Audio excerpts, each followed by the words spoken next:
All right. Hello, everybody. Thank you for joining us this week.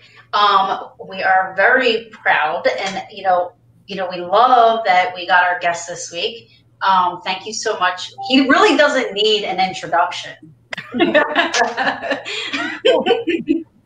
sure that's weird to you, right? I mean, it's got to be kind of like, it's like, everyday normal guy to, people are like loving you being on TV and ghost hunters and all that stuff. So, I'm very humbled by that. I appreciate that.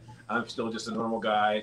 I hang out at home with my family when I'm not on the road shooting, and I'm still that normal guy. You just see me on Wednesday night, so on TV. That's awesome. No, and you really are. Like, I just like threw it out there. I was like, I'm just gonna see if he'll come on the brew. Like, yeah, sure. I was like, okay. Why not? Well, you never know. I mean, you don't like on this end of it. We don't know. How when you guys film. When you guys are on the road, what you guys do, what you have to do in between everything, and things of that nature. So. Well, unfortunately, we've been kind of sitting around doing nothing for about 3 months because of the whole, quarantine. Oh yeah. And thank God we were able to finish season 2 in February. We wrapped right before everything got bad. So yeah, I mean, besides I had to postpone a lot of events and and public appearances and stuff. Besides that, it's just I've been home. I'm getting ready to hit the road again this weekend for all the events. I'll be on the road for on and off for the next 3 months doing events and things of that nature, pretty much every weekend. That's awesome. Which, by the way, I think I'm going to be I'm helping out at one of the events that you're going to be at. The Fort Mifflin. Oh, yeah, cool. Fort Mifflin. Yes, so I'm going to be there helping out. Greg had asked me, he's like, come help out. We need a lot. We need help with whatever. So I was like, all right, yeah. So I'll be there Saturday doing that. That'll be awesome. Yeah. There you go. Cool. So you live in Delaware now. One thing I gotta ask is, even since the beginning of watching, you have an accent. I feel like I hear an accent. Have you always been from Delaware? I don't hear it. Everybody, it's either Philly accent or Baltimore accent. That's what I get all the time. I live in Delaware. I live 30 minutes from Philly and about an hour from Baltimore. So yeah, it's probably what it is. I don't hear it in myself. Everybody else hears. I'm like, it's got to be the Baltimore, because I have a friend who lives in Gettysburg, and I promise you, I close my eyes. I'm like, he sounds like Frank talking I think he's from Baltimore, so it's got to be the Baltimore thing. Now, I was born and raised 2 miles away from where I live now. So yeah, I've always been here for however, I'm not going to say how many years, but a long time. So you when did you start? You started out, how most of us start out, right? Either you start a team or you join a team, and then you go from there. I noticed it said that you and your wife were started. Did you guys start that team together? What happened was I got into it probably about 2 years before I actually met my wife, but I was just doing like local stuff. I mean, I wasn't serious about it. I'd go maybe a couple times a year, if that. And when I met her, she'd never investigated before, and that was like one of our first big dates. We actually went to Gettysburg, rented a B&B for like, I think it was 3 days, and stayed there, and it kind of grew, and we kept doing it for several years. And then in 2011 is when I started my team, and it's kind of weird. It's very weird how the team started. It kind of started over, it was over Twitter. A person reached out to me. They saw I was an investigator, and they were out of Ohio. Her name was Stephanie, and they just left the team in Ohio. And so I said, yeah, we could try to do an investigation together. So her and her friend Greg came and met us in Gettysburg, and it kind of grew from there. And we started investigating like at least once, twice a month, we were traveling all over the East Coast, up and down, and just investigating all these cool places. And some of them, been on TV, some of them hadn't, and it grew. And then I got into the live streams of podcasts around 2015, 2016, and that grew. And then I jumped over to Paranormal Warehouse, where I just kind of blew up from there. And that's where Ghost Hunters found me. Yeah. Oh, so that was my question. Like, you never really see like, oh, we're taking auditions. You know what I mean? Like, so was this something that they sought you out? Yeah, well, they did. They did a big audition push. Because I actually saw it was all over social media for about a year. They had at least little things they put out for Pilgrim Group Media was looking for people for a paranormal show. It didn't say ghost hunters; it just said the people who brought you ghost hunters.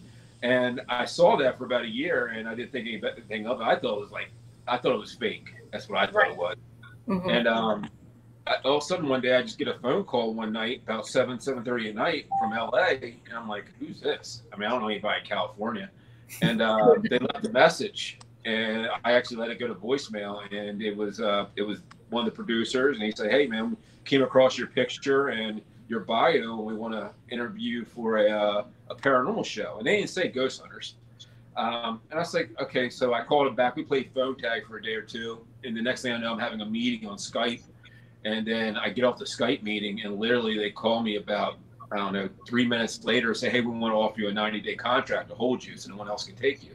I'm like, well, okay, but no one's knocking down my door. But and I was like, okay, so that was cool. They sent me over a contract. I did the 90-day contract. The next thing I know, I'm in LA, and I'm taking all these tests and aptitude tests and psychological test, and I was there for 2 days, and I was probably in Pilgrim Studios for about 12 hours one day, doing all this different testing you had to take, and with psychiatrists and psychologists. And next thing I know, I'm flying back, and I get a phone call a couple days later saying, hey, you got the job. And I was like, oh, cool. So when did I start? This was a Monday. Yeah, you start Sunday. I was like, okay. Really? Wow. Give me a whole 5 days to get my life together. And yeah, so I flew out on a Sunday morning, and next thing I know, Sunday night I was in Florida and filming. Wow. Yep. So like you have a job. What do you say? Hey, I owned my own business. Well, that's good. Okay. Yeah, so that well, I didn't care if I had a job anyway. I'd have been like, see ya. Right. One lifetime chance. And the crazy thing was, we still didn't know it was ghost hunters, and we had our suspicions, but we still didn't know it was ghost hunters until probably about a week or two before I actually got the job, because they had sent some contracts over, and in the small print it said ghost hunters. Like, oh, cool, this is cool. So and didn't know what to expect, but I did know it was a whole new team, and that's how they were going to do it. And it was great, man. It just blew up from the get-go. But we hit the ground running. None of us knew each other. We've never worked with each other. I actually met the whole team when I got out to Florida for the first time, and we started filming that next night. So yeah, go.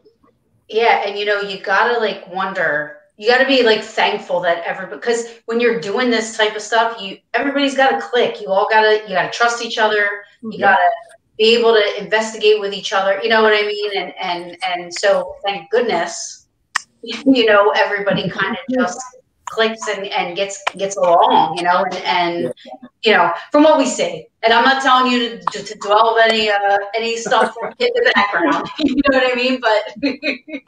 But all I can tell you is we're like all brothers and sisters. It seems it though. Yeah. You argue, you fight, you laugh, you cry together. It's a lot, because you're on the road, you're away from your families from sometimes 2 to 4 weeks at a time, shooting, and it takes a lot out of somebody to do that. And it's kudos to the team and the crew behind the team. We have like 17, 18 people who we travel with besides just ourselves, crew members. And it's a lot on everybody. We're all like this huge family of there's 23 of us all together, 20, depending on what producers, might be even more than that. depending on where we're at. So sometimes you can have anywhere from 23 to 27, 28 people on the road together, and doing a location, and we're all a big family. Everybody gets along. Everybody has you have your hiccups, your speed bumps, but we get over it. We work through it, and we meet in the middle, and we keep rolling, which is great about this team. Very adaptive. Yeah, so before I get into that first, I remember that first episode, which I was like so excited that Ghost Hunters was coming back on. First of all, that and Ghost Nation, like I was so happy for the two, because I mean, I'm gonna say that when I first was interested in the paranormal, I watched Jason and Grant, and Steve and Tango. Like they were the ones that I kind of like, quote unquote, mentors, I guess you could say, or people that I looked up to. The way they investigated, the way they handle clients, the way they, do their thing. Did you watch them as well? Was that somebody that you? Yeah. I watched the shows in the early 2000s. I really stopped watching like the paranormal shows around, I don't know, 2012 or 13. They kind of like fizzled out. Yeah. I just felt like they were going in circles, and I didn't like that. So I stopped watching them. I'm not gonna lie, on my show, I bashed a lot of shows. Yeah. Because I didn't believe in them, and I always said I would never, ever do a paranormal show. I never say that. I'll never be on TV. There's no way in hell. Yeah. Until like they sought you out. They were like, so once a lifetime opportunity. Yeah, but and tell me what you want. Like, I'm not trying to get too personal, but you and your wife were doing this together. You get picked to be on Ghost Hunters at the end of the day. Like, was that something that, like, was she not into it anymore? Was she not doing it with you anymore? And then, like, you were. No, she was still doing with it. Matter of fact, she comes to all my events with me.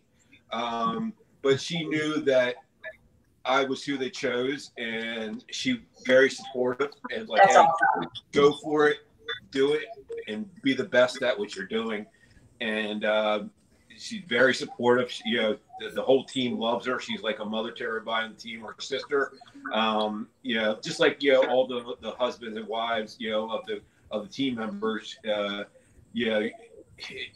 all family to us too. We might not see them as much as we see the rest of the team, but she's very supportive of everything we do, and that's a great thing when you have somebody like that behind you. Absolutely, 100%. I think that's awesome. Like, also, it was awesome to see, because I just watched the episode where Grant's wife, joined, and she was investigating, and I never even knew, she was, into it like that. You know what I mean? Like, so that was pretty cool watching the two of them investigate together. Grant is he's awesome. Like, he was everything I thought he was gonna be. I was very nervous to meet him when I met him, but ever since then, and I talked to him, he's just the sweetest guy in the world, and he's definitely somebody that I would love to investigate with. You know what I mean? Just because of all the shows and everything, and just seeing. I respect his. I'm over it.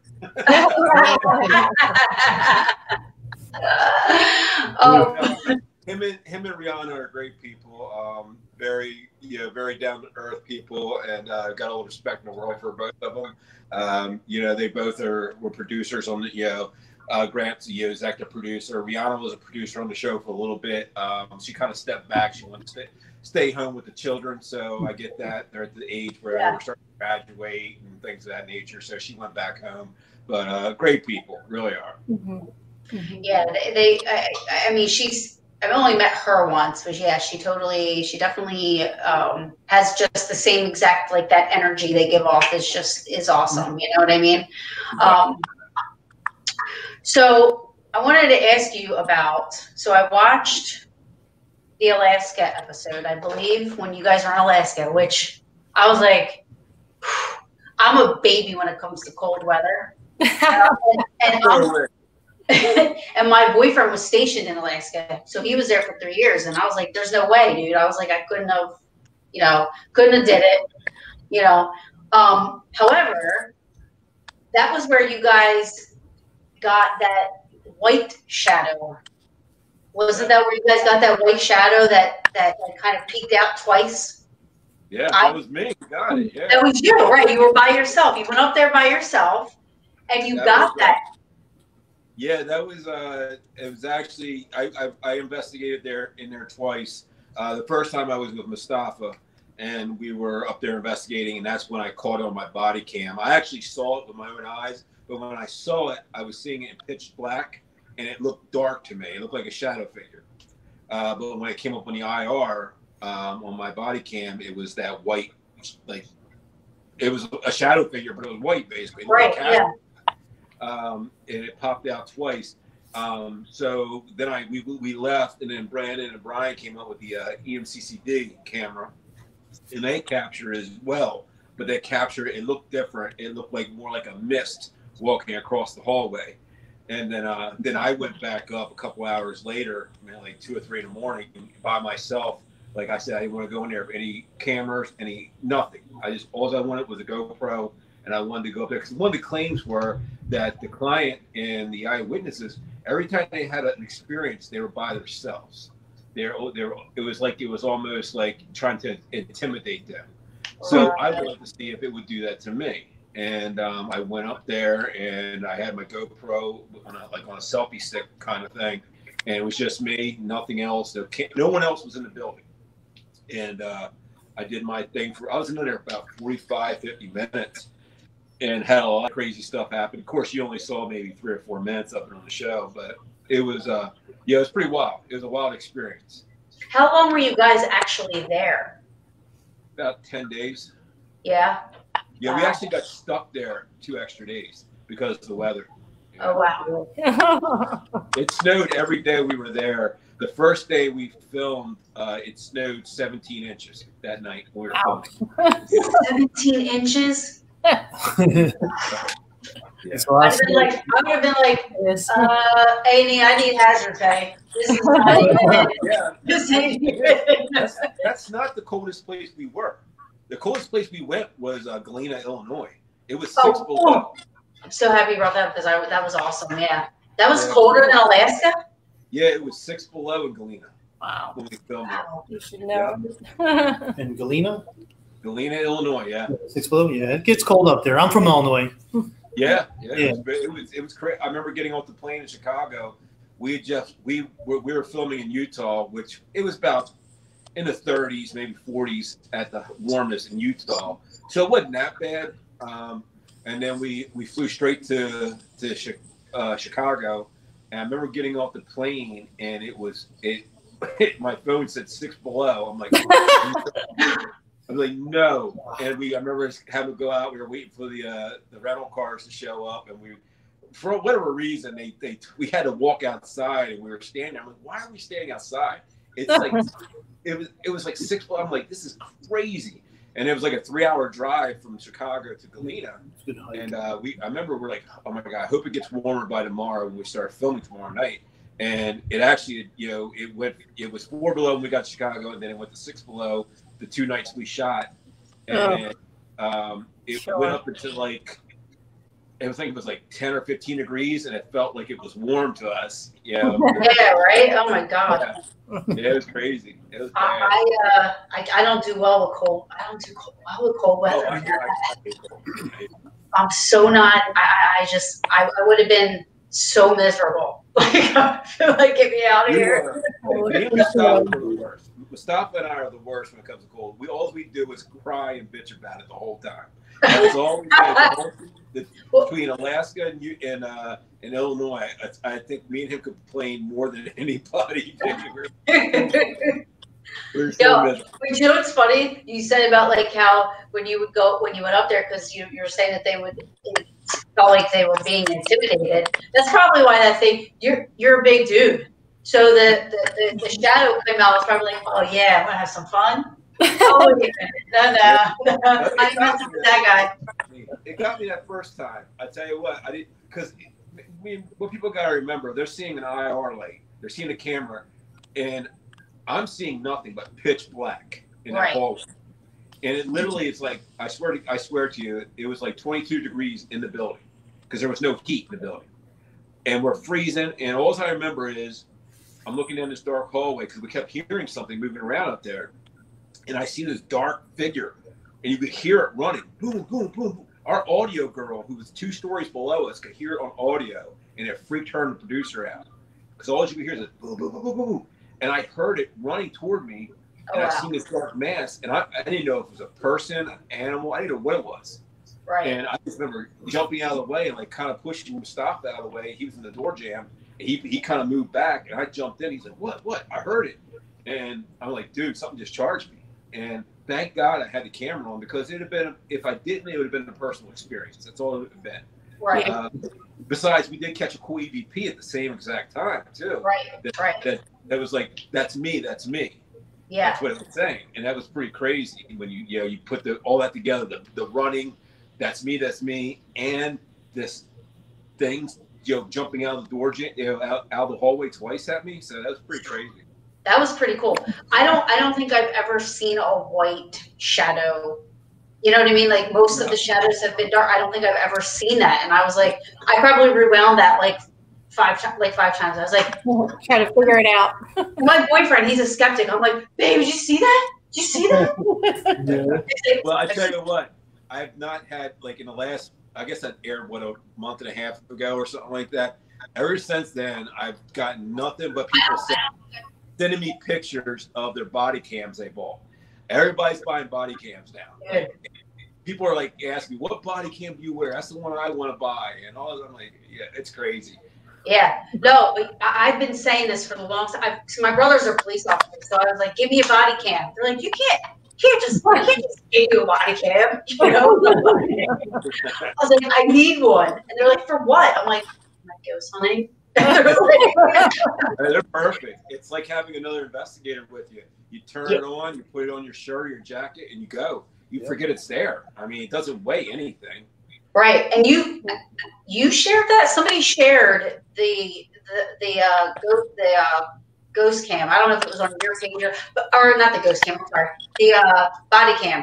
I didn't even know you could buy them. I didn't even know they were available. You know, and until you or somebody else had shared. Maybe somebody shared it on your page. I don't know. And people send me shots of their body cams all day long now. Everybody's buying body cams. I love it. I think it's great. That's awesome. You should probably be like a spokesperson. Be like, yo. Pretty much, yeah. But that's like that's a good. All right. So what is that your favorite piece of equipment to have? If you were to. It's my favorite piece of simple equipment that you could just go purchase yourself. I think my favorite piece of equipment is definitely the EMCCD camera that we brought in season 2.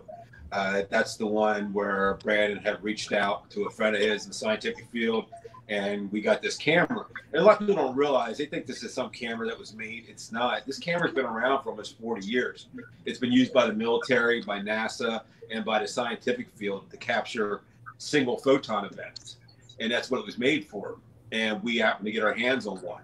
And it was, it was lent out to us, and we used it for the show, and it worked. I don't think any of us were too sure about it or really understood it at first until we started using it. And we're like, oh my God, we're capturing some amazing evidence with this camera. Things that people have never seen before. You're seeing, this energy in a photon, these photon events happening.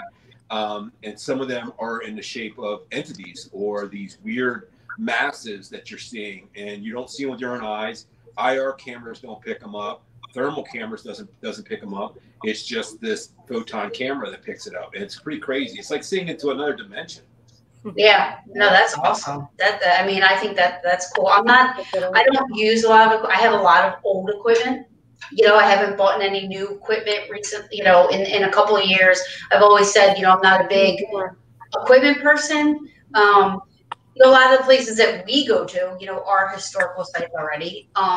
And most of I'm not proud to say this, but most of the private houses that we have come up against, we don't have to do an investigation at, because we help the family. We give them ways to set boundaries and do all this and that. We never wind up doing an investigation really, because just going out there a couple of times, you know what I mean? So the equipment really isn't a big. I have my recorder for my EVPs, right? And I have a full spectrum camera. But I love that you guys use the tri-field, the old school tri-field. Yeah. We actually started using the newer tri-fields toward the end of season 2. Probably, I think we started using them in Alaska, and really cool because they're so well shielded. Like you can set a walkie-off right next to it, or your cell phone with a text or anything, and it doesn't set it off. Which the old tri-field would do that. And that's when you get that false positive, you kind of have to move away from it, and that's what we were seeing a little bit. So we decided to go try this new one. But you got the data recorders too, which is EDI Plus. It does the same thing as a tri-field, just doesn't make the cool noise, and that we really love them. It's like a carpenter with his hammer with us with the EDIs. We always have them on us. I mean, for everything. So deal. So you've been to some. Oh, that's what I wanted to ask you about. Waverly Hills. Mm-hmm. How awesome was that? That was amazing. Waverly Hills was. I can't say enough great things about Waverly Hills and the people who work there. Tina, the owner, and all the staff there. It's just an amazing location. It was always on my bucket list. I'd been invited there several times, and I just never made it. And then I finally got to do it on the show with the team I love working with, and it was a dream come true. We caught so much amazing evidence, and we kind of put our own mark on it, and we switched it up a little bit. And the big thing was Tina wanted to see what the new team there would do and what we would find. And plus, she was having new experiences that they had never had before, and she wanted to find out if she could get some answers. And so that's why we came. And oh my God, it's amazing. I can't wait to go back. I've been invited back twice. I was going to go back last week. I couldn't make it because of the season finale, and I got invited back this August. So hopefully I can get there in August again. The place looks enormous. How long were you guys there? Were you able to get everywhere? Were you guys able to get to all the? We did. You just didn't see it all on the show. It's so big they had to actually bring in extra camera operators and extra audio people. That's how big it is to cover it. Seeing the pictures of it, it doesn't no justice. It's big in a picture, but when you actually pull up to this location, because it's kind of hidden. It's really hidden. You got to go through there's 3 ways you can get to it, and it's all private property, all gated. So, and it's I tell you what, if anybody in their mind thinks they can break into Waverly Hills, it's like trying to break into Fort Knox. They have the most insane security system I've ever seen. They have a whole building with nothing but flat screen TVs in one side of it, and there's people in there 24 hours a day monitoring it. Really? Yeah, because people try to break into it all the time. That's a shame. Yeah, but it's so immense when you pull up to it, because it's all it's kind of like in the woods, and there's trees everywhere, and you're kind of going down this old gravel road, and you come across this gate. You got to open this gate. You're still not seeing it. You're kind of seeing something in the distance, and you come up to it, and all of a sudden it opens up this big parking lot, and there it is. And people don't realize what you're seeing, on all the shows and on the pictures. That's the actual back of the building. That's not even the front of the building. Oh, really? Yeah, that's the back. You have to pull down. There's a driveway you pull, and it has a whole other wing that goes down the side of it. And you pull around, and then if you watch our episode, you actually see us in front of the building where there's these big pillars and gargoyles, and that's where you walk in. That's the actual front. Wow, that had to be that would, like, as you were explaining it, I literally, like, you had to, I would have gotten chills pulling up to something like that. Like that those are the types of places that give you the chills, you know, when you pull in Oh and you're yeah. like, Yeah, it's oh, crazy. You go in there in the middle of the day, it could be sunny out, 2 o'clock in the afternoon, and you're seeing things happening and right. activity. You're hearing doors open. You're seeing shadow figures dart in and out doorways. It's an amazing experience. It got to the point where we got used to it. We were seeing shadow figures, and we just stopped talking about them because we were seeing them so much. You know, Right. you go to investigation, you see one or two. Yeah. If you're lucky, you see them like all day long. It's like you got. I've never been used to paranormal, and that place will make you used to. You're just like, okay, yeah, the door is open. Okay, big deal. Oh yeah, I saw it. It's crazy. Yeah, it's No, one of yeah. the ever. Yeah. So, what would you say is your? I don't know if you can say this only because, you know, you guys, you know, but what would you say is your favorite place that you have been to that you think is probably, like, you know, and you can even go back to before you were on Ghost Hunters, like, you know, because I did see, like, you would, you know, investigate places stuff, but Yeah. Favorite. I'll tell you both. Favorite on the show and off the show. My favorite place in season 1 would probably have been Worley Hospital in Pampa, Texas. And on season 2, it's kind of a, God, they're all good in season 2.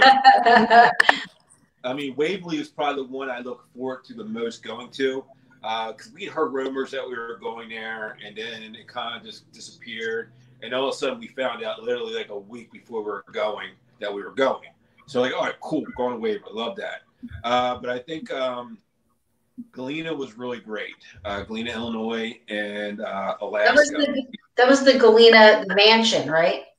Galena Marine Hospital. The Marine Hospital. That's right. Yeah. I keep You're saying. Yeah. Yeah, because there's one of the floors that you guys are on. So we support there's a historic site in Norristown that we support. You know, we do like events for and stuff. It's called Selma Mansion, and you guys were on one of the floors of that Galena Marina Hospital. And I was like, I really thought I was like, are they at Selma Mansion? I'm like, what are they? You know what I mean? Like, the layout is exactly the same on this one area. I've been to Selma. Yeah, I know. Oh, have you? Yeah, it's It's my favorite. Yeah, I've been there. Yeah, we do. We do a lot of stuff for them, you know. And Sabrina, she's you know, very involved with helping out get events started over there and everything. So yeah. We're on our 4th annual. I'm actually doing something in the summer for the. They have it's like teenagers and stuff who are into paranormal, and I'm doing some kind of thing with them. They're going to be a Selma. I don't know if I'm going to. I might be there if I'm in town. But I'm definitely doing it on Skype. I think they're going to be at Selma Mansion, and they're going to be a couple other places. But it's I know what you're talking about. I think it's SRS. Nettles, Jody Nettles. And I believe so. Yeah, she's been hitting me up about it for the last like 4 or 5 months, and I told her I would do it. And but if I'm definitely in the area, I'm definitely going to come up there and do it personally with them instead of over Skype. It all depends on my filming schedule. I think it's in July. Okay. Yeah. Mm-hmm. So Delaware has Fort Mott, right? Is that in Delaware? Fort Delaware. Fort Delaware. Have you been there? Oh, come on. If you look out this window to my right, it's right across those trees there in the river. Oh, that's cool. Yeah. I actually, my first investigation ever was at Fort Delaware. I actually got invited to a Halloween event at Fort Delaware, and I wasn't even really into it. A lot of people don't know this. I got into paranormal by complete accident. Mm-hmm. I thought it was cool. I watched some of the shows in the early 2000s, and I believed in it. I was a skeptic, and then I got invited to an investigation. It was right around Halloween by like a local team in Delaware here. I can't remember their name, and it was I got tickets from my mom, I think, and I went with my mom and my stepsister, and we went there, and I actually saw my first investigation, a half-body apparition in Fort Delaware. Oh, and wow. I was hooked. I didn't tell anybody about it for a couple of years that I seen that, but I knew when I left there that night that I wanted to do it in some aspect. I wanted to investigate, and I fell in love with Fort Delaware. And I've been there maybe 15 times. I haven't been in the last several years, but me and my wife used to go over there all the time because you could go there for the day, and you could stay the entire day and investigate. And yeah, we used to go there all the time, and I mean, it's crazy active. It's one of the most active places I've ever been. As I heard, Yeah. I know. I want to go there. It's one of the places I've been wanting to It's go. so easy. I mean, I don't know where you are in Jersey, but I mean, it's probably where in Jersey are you guys? I'm in Sicklerville, so maybe we're like Deffert, Washington Township area. Yeah, so Sabrina- it's probably like an hour and a half for you, maybe. Yeah, Yeah. yeah. Yeah. So I don't know. I think it's closer. you could Not by I now. think literally go over there for like $15 for an entire day. Yeah, but we hook up. Oh, really? Yeah. I mean, I feel like that's one of the places where you could go and even like you could just be walking around and it's like it's almost like Eastern State or Pennhurst or Rolling Hills Asylum. You go to these places and it doesn't matter what time of day you're there. It does. You can have. It's crazy because as great as Eastern States was and all the evidence, I actually rented Eastern States for an entire night and investigated it with two other investigators, and I got absolutely nothing. me too. I didn't in the day better than the nighttime. And Yeah, I mean, I was there, and they let me go into places like they didn't let the general public go, and I got absolutely. It was cool. I loved it. I loved that ambiance of the paranormal and that decay. But yeah, it's crazy because that's one of the actual things that actually got me on Ghost Hunters was they actually saw my footage on YouTube from Eastern States. Oh. Yeah, it was like YouTube or Amazon. I can't remember where they found it because it was on both. But they saw my footage and they actually played it in the first episode. My footage from Eastern States with me investigating, which was kind of surreal watching. I'm like, oh my god, why did you play that? I know that would be surreal for sure. I know. I think Fort Mifflin was probably one of my best out of like that area. Eastern State, Fort Mifflin. I live 30 minutes from it. I've never been to Fort Mifflin. You're gonna love it. It's awesome. Has always been active every time I investigated. Yeah, Always crazy. It's crazy because like when I'm traveling, and I always fly into Philly, and I fly in, I fly out of Philly. But if I'm coming from the south, like Texas, my plane always goes right over, like literally 500 to 600 feet above Fort Mifflin. Like I can look down, and I can see inside the fort. And I've never been. I feel like I've been, but I've never been. It's awesome. Like I haven't been there in a while, and I'm happy that I'm going. But it's just so cool. The energy there is just so cool. I've never heard. Supposedly, you could hear like the woman screaming. Like everybody says, like they hear this like woman screaming from time to time. But I've never heard that. But I've heard disembodied like whistles and voices. Like that's mostly. But I am clairaudient, so I don't, you know what I mean? But I know that when the places I was at and I was hearing things, other people around me were hearing them too, so that's really cool. I mean, you're going to love Fort Mifflin. Yeah, it's a must go. Yeah, it's gonna be a lot of fun. I love investigating places I've never been before, and Mustafa's going to be there as well. So it's going to be anytime me and him are together, it's a blast. We have a great time, and I haven't seen the guy since February. And it sucks. Yeah, because we've been stuck at home. Yeah. But, we talk every day, and between the rest of the team, I can't wait to get out there because I'm actually doing a bunch of events with Mustafa over June and July.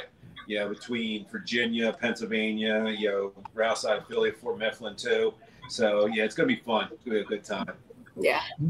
Yeah. Oh man, I have ADD. I had something in my head I wanted to ask. It's totally. Oh, so you said that. So there's a lot of people that I talk to and including, you know, most of us, where it's like, oh, we've had experiences, and that's what. So growing up, like, you never had experiences. You just kind of like fell into the paranormal. You didn't. It's funny. I grew up when I was a child in a haunted house. I was too young to remember. I was like 6 years old when we moved out, and it was downstate Delaware. It was an old farmhouse we grew up in. I grew up in, but I was like 6 when we moved, and I don't remember it. And I remember my parents and my grandparents telling me the stories. And, you know, and then when I was growing up in a house, I lived in with my mom. We had some stuff happening, but I always dismissed it. You know, I was a kid, you know, and it was cool. I always loved it. I'm a big Halloween guy. I'm like my mom's birthday's Halloween. Mine's the day after. I miss Halloween. Oh, that's awesome. I missed Halloween by like 2 hours. Yeah, so I was always into that, like the macabre. I mean, like if you look around my office, you can't see. I got gargoyles everywhere. I got gargoyles in my den out there. I love gargoyles. Yeah, and I've always been into it, but I didn't even know when I started. I didn't even know what a paranormal investigator was, or a ghost hunter, or any of that stuff. I didn't even know that was something people did, and I knew nothing about the equipment or how to use any of it, like the old K2s and stuff of that nature. But I learned quick, and I started studying. I started reading up on it and doing it. You know, learning by just making mistakes, going out and doing it myself, and with me and my wife, and that's how I learned. And when I came to ghost hunters, that was like you might as well just throw everything out you learned. Right. Learning it all because it's done completely different. Right. In the way we do it's very scientifically done, and there's no, we don't use any. I'm not knocking anything, but we don't use anything garage tech. When I say garage tech, it's not something you can just go buy on Amazon. Like an SLS or something of that nature. The stuff we're using is actually used in other fields. Like the EDIs and the electron multiplying cameras and body cams are all used in professional fields, either science or in some kind of engineering field, or police using the body cams. So it was like you just. I remember the first week I was on Ghost Hunters, and before we actually shot our first investigation. That day, it was like the day after we got there. I remember we all crowded into a hotel room, and it was full of hard shell cases, black hard shell cases. And it was all of this paranormal equipment that was from the old show, and some from other shows that Pilgrim had made, paranormal shows. And they're like, we want you guys to go through it and throw out anything you don't want. So we spent like 6 hours in that room between the 6 of us and Grant, and we were just tossing shit. I mean, we were tossing $1,000 cameras, sent them back. Wow. And we said anything we didn't want. We went from I think it was 8 or 9 of these black hard shell cases, and we got it down to I think 3. Oh wow! And that was the equipment we wanted. Then we had our wish list, and we wrote down exactly what we wanted, and we sent it. And a week later, we had it, whatever we wanted. That's awesome. And that's how we've been rolling ever since. Wow, that's pretty cool. Yeah. I'm not very tech savvy. I'm more like the hands-on, the visual, so it's hard. And that's probably why I don't use a lot of equipment, because how can I use something that I don't know really? I don't understand how it works. Yeah. So when I watch you guys, you know what I mean, and you guys are, you explain it, or you guys are talking about it, but for me to use, like the data logger or something like that, you know what I mean? I would really have to have probably a week's worth of training on equipment. It's It's not that hard. I mean, a lot of it, honestly, is by trial and error. When it comes to that type of equipment. And then one thing is, a lot of we came into Ghost Hunters not knowing about a lot of that type of equipment, and you learn really quick, especially when you're using it on a daily basis. and week after week, you start learning it, and you start knowing it, and you know when something's not right, or it's a false positive, and you're able to read between the lines eventually, and you get really in depth with it, and you know it. And then when we start introducing new pieces of equipment, then you're like, it's like relearn. It's always exciting because you're always doing a different experiment, or you're using a different piece of equipment you never use. And there's equipment we've used on the show that you guys never see. Like, we just don't like it. We'll use it, and we're like, nope, we don't ever show that to anybody. Like, right. And we've done that quite a few times on the show. Mm-hmm. Do you guys have people like send you stuff and say, "Hey, try my piece of equipment out," and use it on the show, and you know what I mean? We've had people, personally hit us all up and say, "Hey, I want to, can you use my IR light, or you can use this piece of equipment on the show?" And the first thing I usually do is like I'll redirect them to Pilgrim and say, "This is who you need to talk to." I don't like getting involved, and I'm like, go through them and see what they think. And I have not seen that yet, where they brought out anybody's equipment, like, from somebody soliciting it. They usually don't do that. We were definitely affected by buying things back in the day with Ghost Hunters. So all the equipment that they used back then, that's how we all got to know how to use it and buy it. And then our cases are full of old equipment from the old school ways. I have so much. I have so much equipment that literally sits in like 2 bags in my closet, and it's like, I look at it and I'm like, this is like $7,000 worth of stuff that, like, and I take my $45 recorder and my $200 camera, and that's it. It's like, I get a lot of people ask me, they're a first-time investigator, or they're just starting out, and they're like, what should I bring with me? And I said, well, the first couple times you do it, don't take anything with you. Go in, just you, and make sure and let your body kind of absorb what's going on. Learn, learn the environment of an investigation, because it takes years to get that wherewithal to how to actually be a really good investigator. And you need to learn that first before you start worrying about all these gadgets and all these, recorders and things. You want to go in and you just want to feel out a location, because every location is different, of course. But, that's the big thing. Learn yourself, learn your feelings and how you feel when you walk into these investigations. Everybody's different. Like, when I walk into a really active location, I know it's active before I ever investigate it, due to the fact I always feel it right in my face. Like, I get really flush, and I know the place is really active if I feel that. A lot of people are different; they get different feelings, right? And that's like it's kind of like a sensory thing for me. When I pick up one, I don't know what it is. I've never been able to put my finger on it, but I just know when I feel that, I'm like, it's almost like you're getting a fever almost, and you get like flush, and that's one of my things. But you got to learn your body. Your body's the most important piece of equipment that you're ever going to use. And then once you learn that, then start implementing the other things, like, the recorders and, the different kinds of IR lighting and things of that nature, and good cameras and thermal cameras. And then you're just going to grow.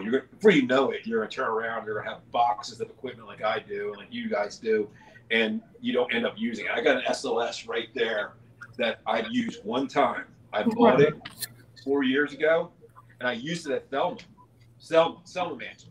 That's the first place I ever used it. Yep, Selma.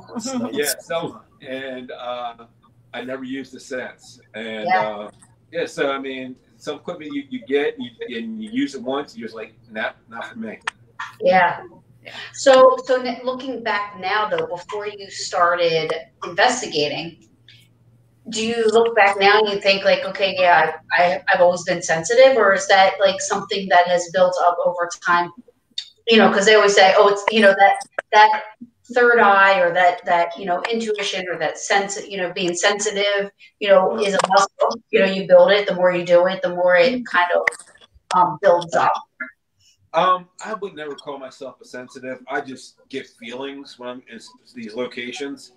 And it's not every location. I've been in locations that have been very active and I haven't got that feeling. But I know when I feel that, I do know there's something that's going to happen or something's going to go down. But I don't get it all the time. As a matter of fact, I could say over my 2 seasons, filming the show, that I don't think I've had it on any of those investigations. I think I almost think that I've become too scientific, where I'm kind of dismissing my feelings these days, and I'm just like, I'm so much of I shouldn't say a skeptic, but more of I just step back and kind of just observe anymore when I'm on these investigations. When stuff happens, it happens, but I'm always there as an observer. And I'm not trying to, I'm not trying to prove anything. I'm not trying to dismiss anything. I'm there more on a scientific investigational level where I'm trying to pick it apart. And I start doing that. And it's a weird thing that we all do in the show, but especially Brandon and myself do it a lot, because we usually do the tour. And we're looking, like, the client will be telling us something or saying something to us about, something happened, and we kind of look at each other and we already know what that was. We already know, okay. And, we start, kind of reading each other's minds almost. And it's kind of funny. Then we talk about it after the actual tour. But it's a weird thing. It's just, I think I've become almost too scientific. And I'm not. Well, before you keep going, I'm going to pop a little comment up here that somebody. That's my wife. I know. I just had to share that. I thought every time I say, I hate ghost hunters. I like Ghost Nation better. No. No. I wanted to. Oopsie. Sorry. That was. That's me. But yeah. So I can't believe that this word only came up once for me. But you actually brought it up, Daryl. Gettysburg. That's my I don't know what you want to call it, my Calgon, my heaven, my like I hope to live there one day. I love it. And I was going there before I was into the paranormal. And that's where I knowingly had my first paranormal experience, Is that a place that you go to? You said something about Gettysburg early on, but I don't remember what you said. So that's why I just want to. I go there a couple times a year. Last time I was there was in January. I did an event there, Mustafa and myself, and I try to get there as much as possible. I've been there probably 3 or 4 times in the last year. I used to go all the time, my wife and me. It just hasn't been, hasn't been able to do that as much, being on the show. But we actually took a little vacation in between season 1 and season 2, and her and I went up there for a few days and rented a bed and breakfast. And then again, I was there in January again. Like I said, and we filmed there last year on the first season, right outside of Gettysburg. So yeah, I try to get there as much as possible. I love Gettysburg. The place is amazing. It's like, it's heaven for myself. It's very calming and relaxing, and it's like you can just go there, just kind of leave all your troubles behind, and just enjoy yourself. I love it. Yeah, I'm friends with Pam and Steve Barry, and I think you guys were out at their house, the Lookout House, which is like amazing. That house is just,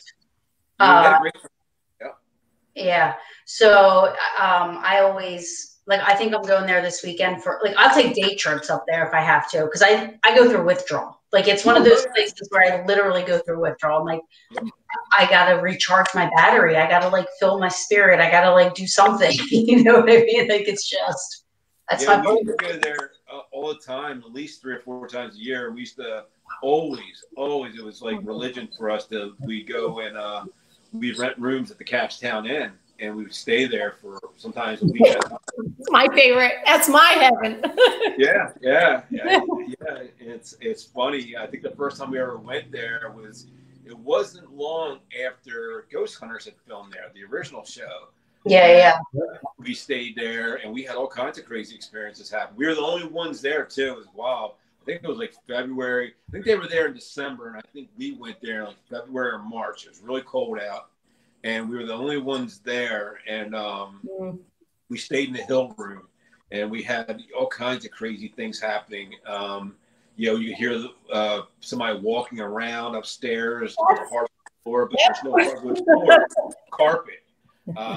We heard a wooden ball bouncing, audible voices, all kinds of crazy stuff. I love the Cash Down Inn. Haven't been there in about 4 or 5 years, but it's an amazing location. I love that place. Yeah, I investigated there like way before Ghost Hunters went there. Really? Yeah. Like 25 years ago. Oh, wow. It's been a long time. Yeah, that's how long. Yeah, I love that stay place. there quite often. And every time there's an experience, it's like I want to buy it. I wanted to buy it. I still want to buy it. I wish I could win the lottery because that would be the B&B. I heard he's selling it. From what I understand. So I'm not sure, but I heard they're selling it for quite a bit of money. Yeah. Well, when I went one time on my birthday, and we're sitting there contemplating, I wish we could buy it. We wish we could buy it. It was an older couple that had it, and then all of a sudden it was on the market, and then the ones who have it now had bought it. So I'm like, darn, I missed my opportunity. Yeah, exactly. I didn't want that type of money. Yeah. I had bartending experience and a restaurant experience for my whole career. So I was like, when I was pregnant, I actually flew to Cash County just to have their ranch dressing on a salad because I love their restaurant so much. Besides the house, I love their restaurant.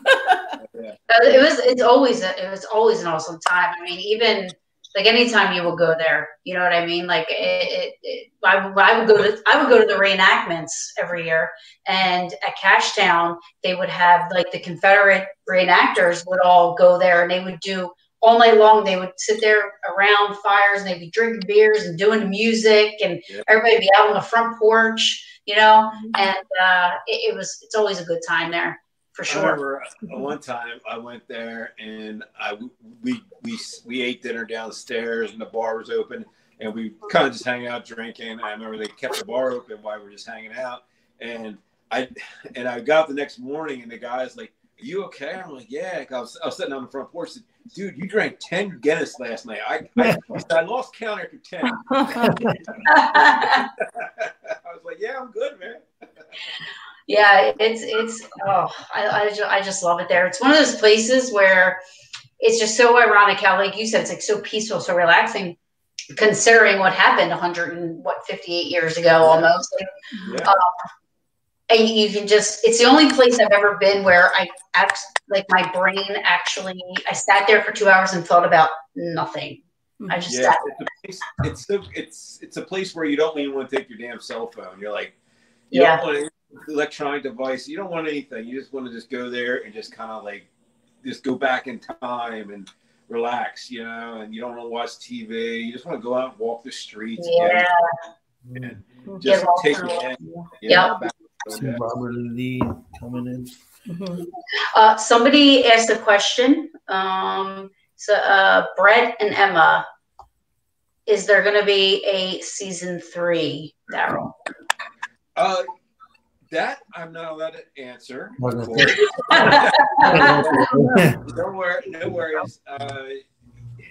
We're not going anywhere. We're all over the place, and you'll see us in some aspect somewhere all the time. And I can't answer that. I mean, it's kind of up in the air right now, and it's with this whole COVID thing's kind of put everybody on the back burner right now. But so it'll happen eventually. It might not happen until later this year. But we got so many other things going on too with other projects we're working on, and people don't realize I'm co-owner of Paranormal Warehouse. I have projects on there we're working on, and events. We're everywhere. So we're not going anywhere anytime soon. Yeah, for sure. I don't think so. I mean, the show is, I mean, it's awesome. And I gotta say, like, when you guys first came on, that's what I wanted to say, like that first episode. Well, it was combined, I think, right? It was the show before the investigation. Yeah, they did like you guys like sat around and just introduced yourselves and talked about this and then. I was like, that was the best thing they could have did. You know what I mean? Like, that was crazy. That was at the last minute, and we shot that in like 12 hours one day, and it was so damn. We were in Indianapolis, and we were actually investigating during the night and shoot. We went and shot that in one day. It was like 12 or 13 hours.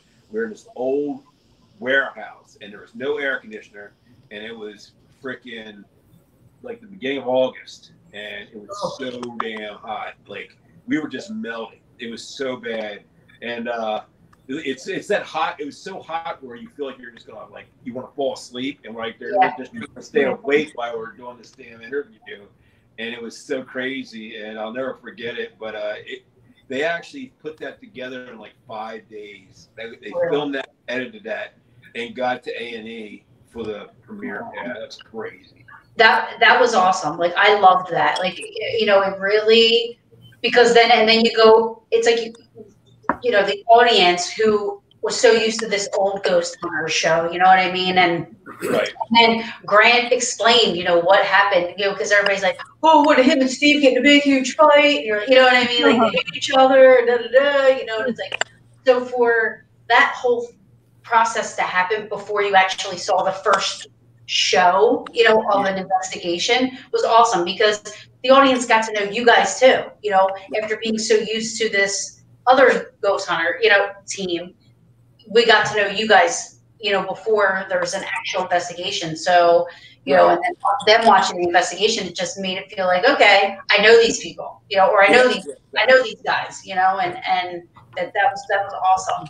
It was definitely genius on their part, and the way they did it. And then you see us grow over the first season, and then second season we kind of just like hit the ground running, and we're doing our own thing, which was really good. It kind of like took the reins off of us, because I think and this is something I always say, and this is my opinion. I feel like in the first season cause if you look at the first season from the second season, it's shot a lot differently, and it's got a different vibe about it. But the first season, I feel like we were following the blueprint of the old show, and it's something we really didn't want to do.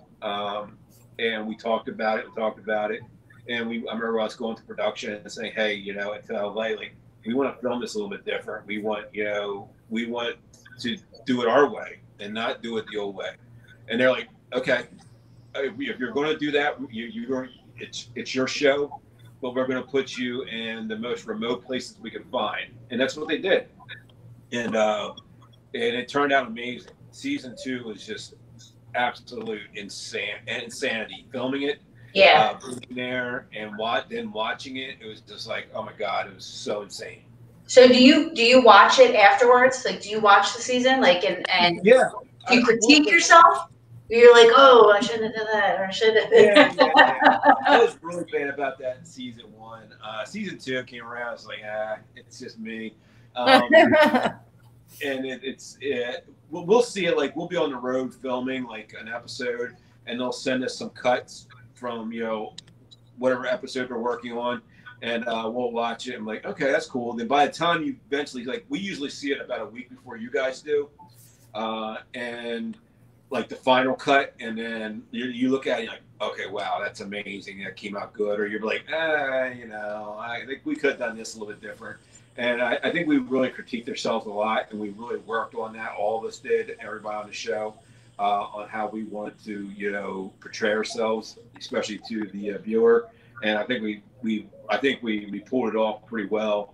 And we've all kind of, you know, came into ourselves and, you know, got our feet underneath of us, and we started, you know, investigating, especially in season 2, the way we investigated before the show. And that was a big deal, because it felt like, you know, season 1, we felt like we were being almost too produced, and like we felt like we couldn't investigate the way we wanted to investigate. Not all the time, don't get me wrong, but season 2 is like, hey, you guys do what the hell you want, and it worked out good. I mean, you see at season 2, you see us doing, you know, scenes where we're investigating by ourselves, solo scenes. You never seen that on Ghost Hunters. No, and I said that when I was watching when you went by yourself up at, you know, at the Alaska play. I was like, you know, you don't see that too often because, you know, you're trained to, like, you're all alone, nobody goes alone and this and that. I mean, not that, I mean, but you guys are, everybody's right there almost, you know what I mean? So, I mean, but you're right. Like, that's one thing that I noticed, you know, you guys we shot a lot of solo stuff where it never made it to the show, unfortunately, because either nothing happened. But you know, the solo scene I did in Alaska, it came out really well, especially after capturing what I caught on the body cam. And that was awesome. Yeah, that was awesome. Mhm. So, is Grant? Is he like? Because I noticed there's some, or it looks like anyway, that he's not with you guys. He's maybe more. He's like, you know, joining in somehow via the internet or whatever. Yeah. You know, usually through Zoom or Skype. Yeah, like probably about. See, it was always the thing was that Grant, when the show started in season 1, he was going to back out and just produce. He wasn't going to be on the actual episodes, except for to come in and maybe, you know, give advice or, you know, review evidence or whatever. And he started doing that in season 2, and people got a little weird about it. Like, where's Grant? Where's Grant? He's right there, guys. I mean, just watch the, you know, just watch it at the end. You'll see, you know, his name up there, executive producer. Yeah, so it came down to that where we were just, you know, probably about 2/3 of the way through. I mean, I'm sorry, about a third of the way through season 2. It's like he'll be back completely off. He's like, guys, do your thing. You know, you don't need me here, and I'll just come in. I'll look at your evidence. I'll investigate with you every once in a while, and that's it. And that's what we did. And that's how we've been running with it ever since. that's awesome. Cool. Yeah. And the fact that, you know, he trusts you guys like that much to just go ahead and, you know, do it. And so does he pick what gets put on the show as far as evidence goes? Like, is he the one that? No, okay. Not in season. You know, season 1 we did a lot of that. Like the evidence we use is the stuff that we all agreed on. It's like there's a lot of stuff you guys don't see. We throw out because if there's any shadow of doubt, it's gone. Right. So I mean, we even had some learning experiences where we showed that as evidence. Like, you know, where it was we were at. What were we at? We were Fort Stanton, Mustafa and I, we had a thermal hit where it looked like a figure was standing in the hallway. Well, we showed that. The only reason we showed that was because behind where that figure was, and I mean that hallway is probably about 100 foot long. There's a bank of windows, and we were on the fence about it. Was that a figure, or were we capturing a reflection off that window that was making that shadowy, you know, that silhouette of a body? And to this day, we're like, you know, we say, okay, well, we're going to show it in the episode just as a learning curve for people to see. This is what it could be. It's up to you to decide if that's paranormal or not, because we're not going to say it is or not at this point because we're on the fence about it. So we left it in there. And then there's like most of the evidence you see is stuff that we agreed on. That's the best of the best that we capture at these locations. Because people got to realize we're there for sometimes a week to 2 weeks. We're not, you know, and we're capturing a lot of cool stuff. Right. And sometimes, you know, we're not having anything happen. You know, but that all gets compiled into a 43-minute show. And yeah, so most of what you see, 99.9% of it is what we actually decide to use. That's all us. We don't have anybody going over our footage for us or anything. It's all us. We do all that. So do you do that at the loop wherever you're at? So if you're somewhere for a week, is there time set aside where you guys are going over evidence where you're at? Yeah, we'll start it sometimes. Like we always have our laptops with us, so we'll sometimes have like, you know, teams out investigating, and we don't have and we have a team just sitting there. they'll start reviewing their own evidence. And we have a whole day set aside. It's usually a Thursday from the moment we wake up to probably 11, 12 o'clock that night. We're reviewing footage, and we're reviewing our own footage. So whatever I'd say it was Mustafa and I went in and investigated. So whatever we captured on our audio, our thermal, our IR, our body cam, we review that. That's all on us. And you got to find time to do it. You're on a laptop for sometimes 15, 16 hours straight, longer. And your eyes are crossing and you're tired and you're trying to stay awake with coffee or energy drinks or whatever. And at the end of the night, we take it, we all compile it, and Brandon will take it and he'll put it in the computer, he'll cut it all up and get it ready for the client reveal. Yeah. So Karen, there's a question from Brian from our live comments. It says, was everyone paranormal investigators before the show? I'm sorry, with everybody investigators? Yes, everybody was an investigator before the show. They, in some aspect, some of us have been doing it longer than the others, but everybody was an actual investigator, either on a team or a private investigator of their, doing their own thing. Oh. And that was actually interesting. He's from a group called Bearded Paranormal. Huh. So he's probably loving your stuff you got going on there. That's interesting because, like, for me, like, I always make the mistake for setting up like 4 recorders. So if we're somewhere for 4 hours, I have 12 hours of audio to go through, really, because I listen to every single recorder, and it's like, I mean, you have to set time up for that, but it's so worth it when you get something, you know what I mean? Like, believe me, we mark stuff too. I mean, like, we're investigating, we know something happened, we'll mark the time and immediately either go back and review that as soon as we get back to the base camp just to see if we captured anything.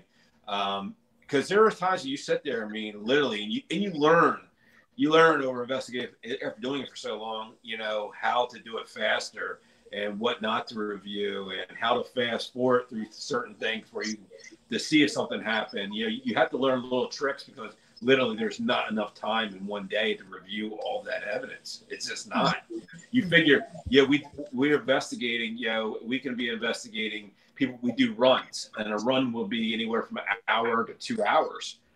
So in a run, you got my body cam, Mustafa's body cam, a hand cam, any audio equipment we're using, a thermal camera, and you have all of that to review. That's like an hour or two right there of just your run. So you got to figure, you multiply that, you got 6 devices, that's 6 hours worth of stuff just in that one run.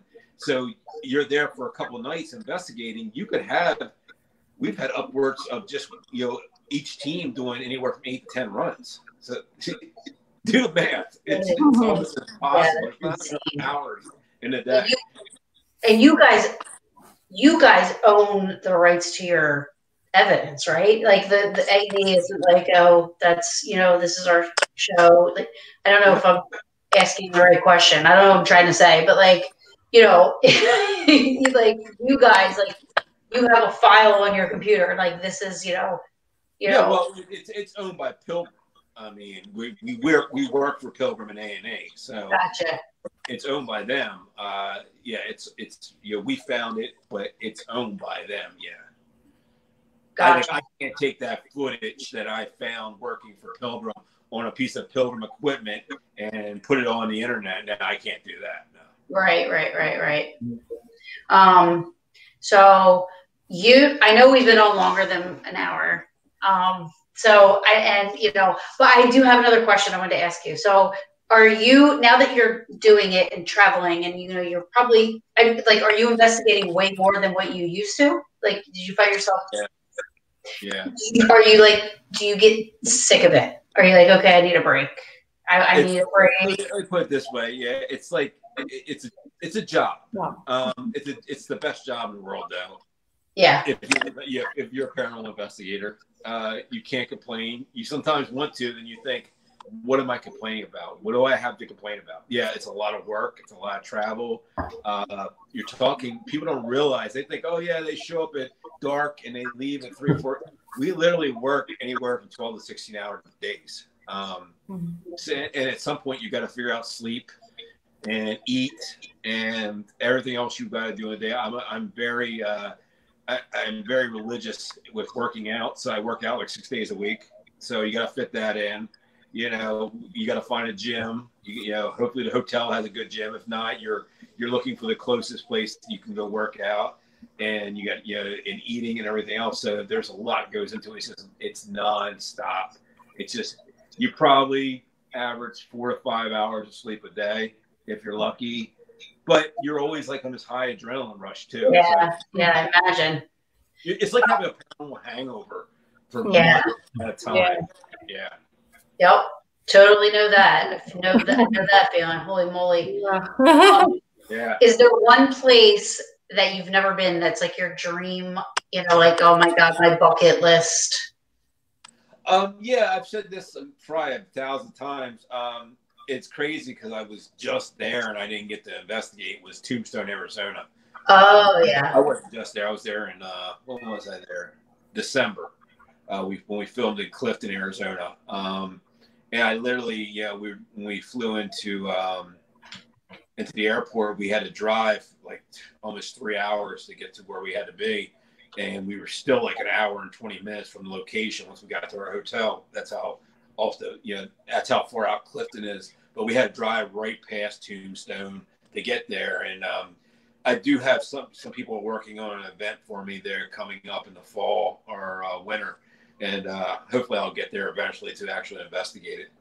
Yeah, that's awesome. Oh, cool. That would be a cool place to go for sure. Oh, yeah. I'm big. I love the paranormal, but I'm a big like Wild West buff. I love that whole air, and I love just. It's weird to say. I love just being out in the desert, like when we film. Like New Mexico and Arizona and Texas. It's just like you step back in the time 150 years ago during the Indian Wars or during the Wild West. The gunslingers and stuff. It's such an amazing part of our history, and I love it, man. I just eat it up every time I'm out there, especially Texas. It's amazing. Yeah. I've never been to Texas, but I've been to Arizona, but not Tombstone, unfortunately. Arizona's amazing too. Arizona's beautiful. New Mexico, amazing. Utah, I heard Utah's beautiful. Utah and Nevada. Same thing. I mean, and people don't really, it's the desert, it's hot. No, it's not. It gets cold as shit in the desert. It does. It's a dry cold. It's crazy, especially in like Arizona. Like we were out there filming, and it was December. And during the days, it's probably about 65 or 70. And I swear to you, you're watching the sun go down. And as soon as it gets past the mountains, it drops like 35, 40 degrees. Yeah, it does. In minutes. It just gets really cold. And like all the heat leaves you could, like if you use a thermal camera, you see the rocks and the mountains are still hot, but it just gets bitter cold. It's crazy. It's a really dry cold too. So I lived in Las Cruces, New Mexico, and I'm a huge William Bonney fan. Young Guns is one of my favorite movies. I went to Silver City. I went to where he was in court, where he was hanging out. I actually applied for Pat Garrett's at the sheriff office where he worked at down there in Doña County. I applied for a sheriff deputy to be a sheriff deputy. So I was a huge Billy the Kid fan. And it's crazy you say that because when we were in Fort Stanton, if you're watching the Fort Stanton episode and you see the map scene where I'm talking and I'm pointing on the map where I want everybody to go, that's Billy the Kid's prison cell I'm in. Oh wow! Yeah, he was held there at Fort Stanton. Yeah. Yeah, my mom worked in La Mesa. I mean, I'm Mesilla, Old Mesilla. Okay, cool. That's where he was on, and he escaped, right? Oh no, he escaped up north, and I went there with my mom. Yeah. He escaped from Clifton. Also, we were in Clifton, Arizona. We were actually in his prison cell there. The prison cell is actually inside the mountain. He actually escaped that. The Fort Stanton, when he was there for a while, he got moved. Because right where Fort Stanton is actually like right down the road is the Lincoln County. We are in Lincoln County. It's Lincoln County, yeah, Lincoln. Yeah. Lincoln, yeah. And that whole area was the Lincoln County Wars between the Apache and the Mescalero Indians and the whole Lincoln County War and Pat Garrett and Billy the Kid. And it's a crazy culture. It's crazy thing is it hasn't changed much. No. Yeah, it's pretty wild, man. It's like, you know, especially when you're in that area, it's like you're kind of like on a reservation. The reservation's kind of around Fort Stanton in the area, and it's a lot of still, you know, Apache and a Mescalero, you know, that live there, and yeah, these are direct descendants from that era. It's wild. Yep. Yeah. And you can probably just feel that energy like crazy. You know what I mean? Like that's such a weird area because right across the mountain where Fort Stanton is Roswell. Oh. And yeah, that's where the Roswell crash is, about 30 miles from there. There's a group of mountains, and it's on the other side of the mountains. So, and like we were out there filming, we were seeing all kinds of weird light play in the sky.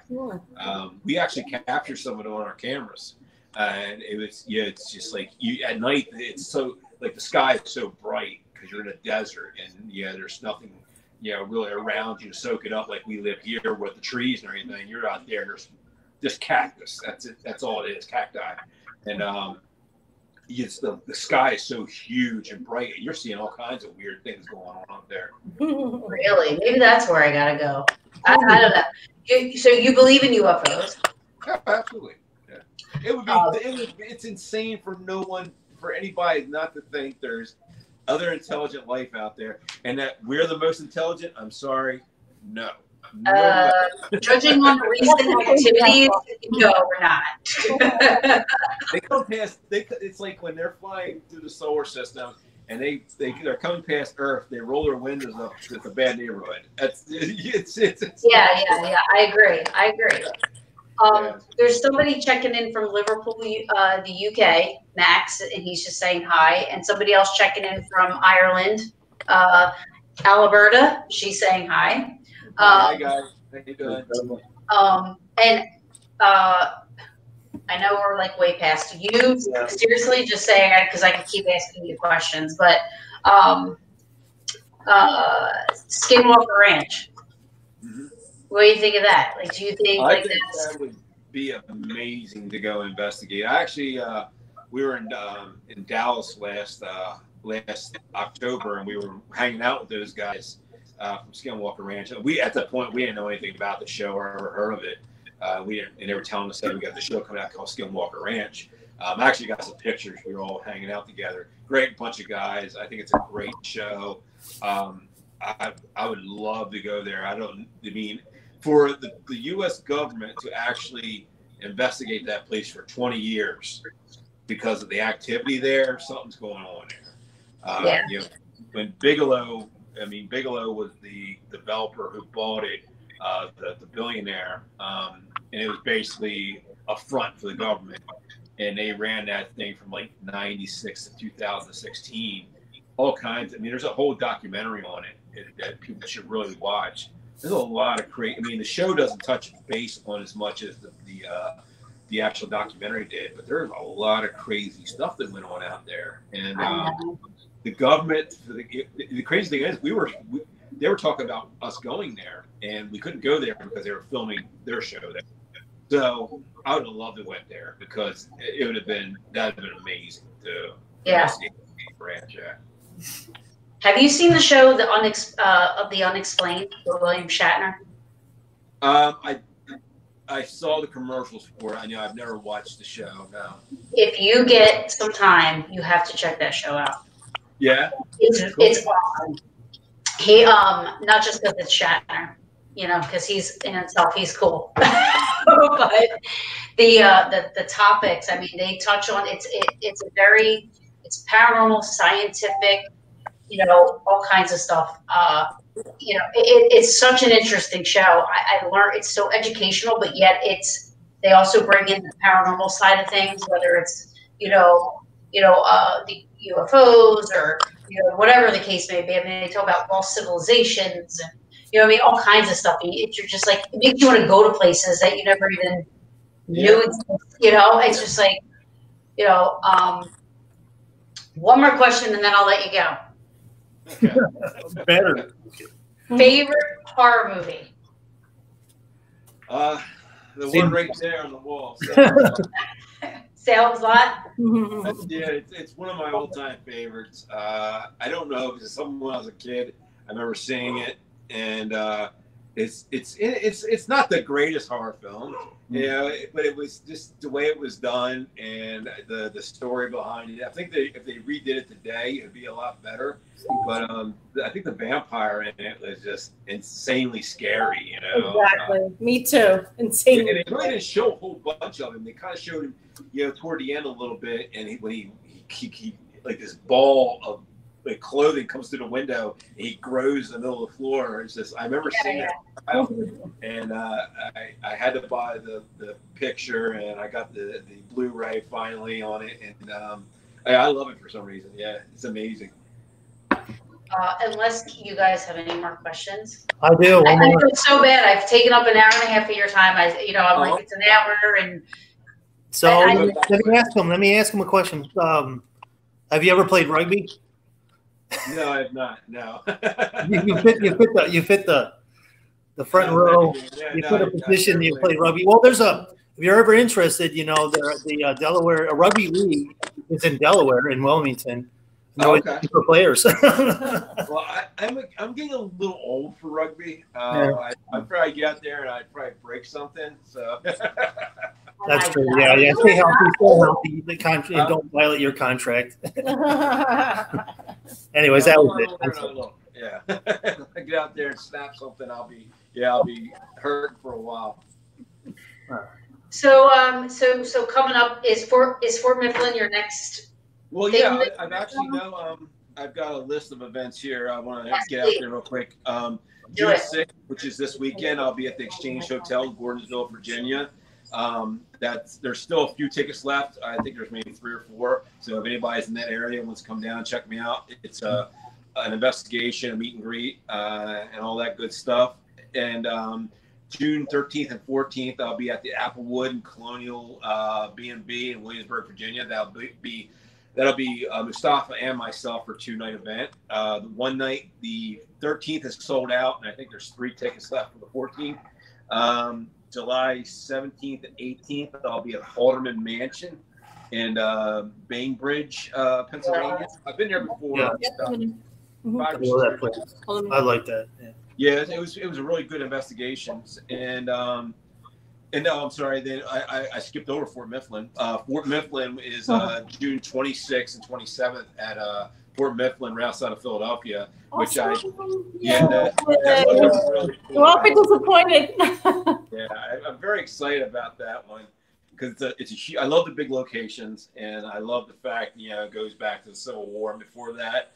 And it's going to be amazing. It's going to be really good. And it's close to home, so I can actually drive home. Yeah. Each night. It's literally 30 minutes from me, so I'm looking forward to that. That's awesome. Yeah, that'll be Mustafa and myself as well. So it's a good time. Anytime we got us two together and any of the other team members, it's just so much fun. We make it so much fun for the people who come out, and that's awesome. It's a great time. Yeah. You guys got to do that. You guys got to do like a show of like bloopers. Oh, I think that would be awesome to say. We would love to do that. It would be. There's so much. Between bloopers and just stuff that never makes it to the show, it's funny as hell. But yeah, there's some moments, just reactions and things of that nature that happen that I wish they would. You could, if you go on A&E, on A&E Ghost Hunter site, there is some of our blooper stuff on there from some of our cut scenes from season 1. There might be season 200 now, I'm not sure. But on season 1, there's a bunch of cut scenes that are really funny. You'll like. There's one in Connecticut that's really funny. Yeah. I'll have to check it out. I didn't know they did that, but I definitely will have to check it out. Well, Daryl, thank you so much for your time. Oh, there was one other thing. Somebody wanted me SRS. They said about mentioning how when you were on their show, and one of the pictures behind you fell off the wall or something. It was the Salem's Lot picture. That thing's been up there for 6 years. That's been there for a while, and we were actually sitting here talking just like you are. I'm sitting right where I'm at right now, and they were asking me about this, like my craziest location I've ever been to. And I was telling them about these 2 different locations. They weren't on Ghost Hunters, and we were in the middle of a conversation, and if you watch the footage, you can see the picture just moving real slowly over like a 30-second period. And all of a sudden it just pops off the wall and falls down right there. And knocks all my tripods and everything over. It was funny. Wow, that's cool. Yeah. But thank you so much for taking the time out to come on. You're awesome. We appreciate it. We love the show. I mean, I've always been a fan of the show, so it's great, and I hope it does come back for a 3rd season. And I can't see it not, because it has such a huge fan base. Huge following, and like I said, we don't know when it'll be back because of filming and everything with LA and New York being shut down right now. But we will be back at some point. But the thing is, too, you can keep up with us on our social media pages. I do have a Patreon page, so you'll be seeing some of my old investigations from before Ghost Hunters, and you'll be seeing some of my new investigations that I'll be filming over the next couple months at these events. That's all going to be on my Patreon page, so go check it out if you're interested. And, there are other projects we are working on as well that you will see us on, too. Awesome. Looking forward to it. Oh, and then I'll see you guys at Fort Mifflin, so that'll be awesome. I'll get to meet you guys in person. So yeah, you'll have a great time. I promise you, you're gonna have a great time. It's gonna be a lot of fun, and we just have a blast. We don't take it too seriously. You can't take yourself too. It's just a lot of fun. We can tell a lot of cool stories. And it's crazy when we do these events, and we've done quite a few of them. People don't want to stop talking. They don't even care about the investigation part, because we just sit there and we just keep rambling on, telling you stories. That's the way they do.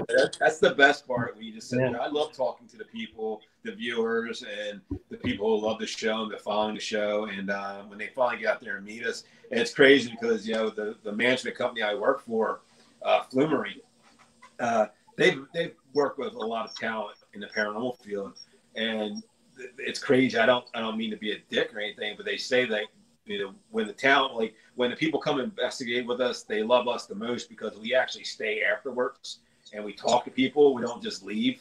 And I really, and it's like, you're the only people that do that. Like, everyone else just gets their car and leaves after you. No, I love talking to people. It's like, you can't shut me up. Yeah. Well, I mean, it's what you do. That's why we started this, because we have some of the best conversations. You can just keep talking. You can talk about paranormal forever. You know what I mean? That's why I did podcasts and live streams for so long. I've been doing them for 5 years, and I've done so many since the hiatus. With us being off since February, with the everybody being in quarantine, and I've literally, I'm not lying to you, I've probably done it anywhere from 60 to 100 in the last 3 months. And it's just like every night I'm doing them. But I love doing them because I love getting out and talking to the people who are in the field doing this shit week after week, night after night, spending their own dime, just like I used to do. And I still do today.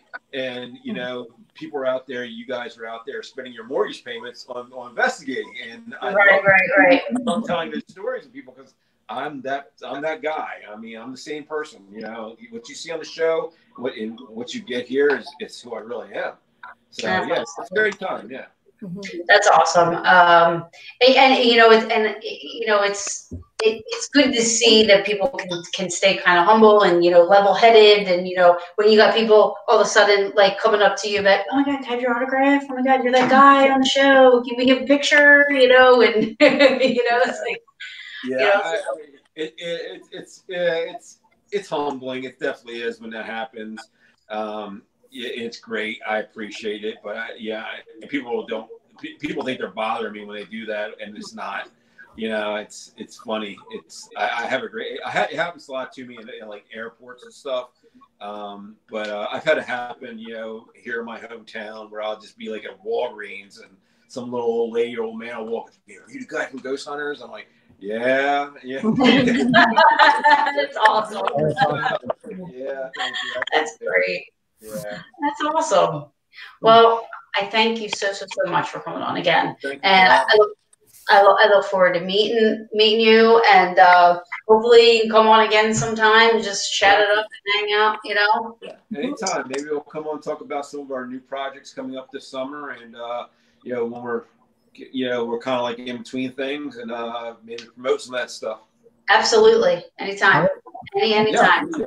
Thank I you. appreciate you guys for having me on. You guys are great, and thank you. Thank you so much. Thank you so much. See you. Oh, and thank your wife for letting us have you for like an hour and a half. She like taking, yeah. Shut him up. All right, Daryl, thank you so much. I appreciate it. Thank you. Thank you guys. Have a great night. Good night. Good night. Dude, that was awesome. Yeah. That was good. Mm-hmm. He's so cool. And you know, Matt and them, when they were like, yeah, he's awesome. He's awesome. Yeah, he's cool. So I'm happy about that. That we actually got him to come on. So you know, sad Beth couldn't be with us tonight. Yes. So Beth had unfortunately a death in her family, and you know, she's with family and everything. So you know, it's, you know, I'm happy that we're still doing this, you know, because there's so much crap going on around us, you know, and I can't even watch TV, you know, because, you know, the news and everything, I can't even watch it. It's just, it really takes, you know, all that, the negative energy that's going on, it just takes such a toll on you, you know? So to be, you know, to do this and to just be able to just forget about that crap for a while, you know, feels good, you know? Yeah. Yeah. Yeah. And Sabrina goes back to work tomorrow. Yeah. So that's exciting. In 15 minutes. No. What? No. I got to go bed in like 15 minutes. 5 a.m. comes quick. Yeah. I work in Maryland tomorrow. I'm down in Maryland. Yeah. So I'm tired. Alrighty. Well, no, the TV is toxic. Yes, it is toxic. All right. Well, it's been real. That was awesome. And It was awesome. I guess we'll be on next week. I don't know, Tony, I don't know if that guy was, I don't remember if that guy was coming on. And I think he gave a couple of dates, right? Didn't he? Who? The president of the United Federation of Lodges, Matthias?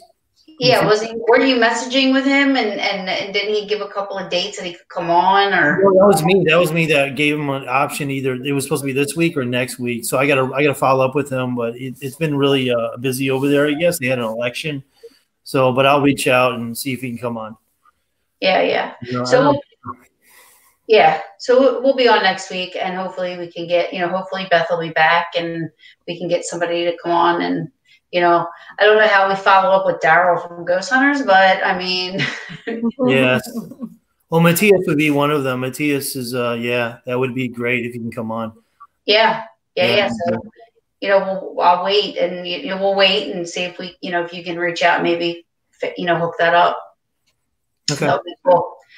All right, everybody. Thank you so much for joining us. Thank you from the UK and Ireland, and you know, everybody that joined us, and Daryl, and hopefully you guys, you know, become fans of the show and come back and say hi and I know.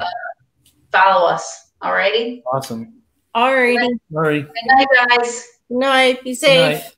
Be safe. All right. Bye. And then there's just me. Good night, guys.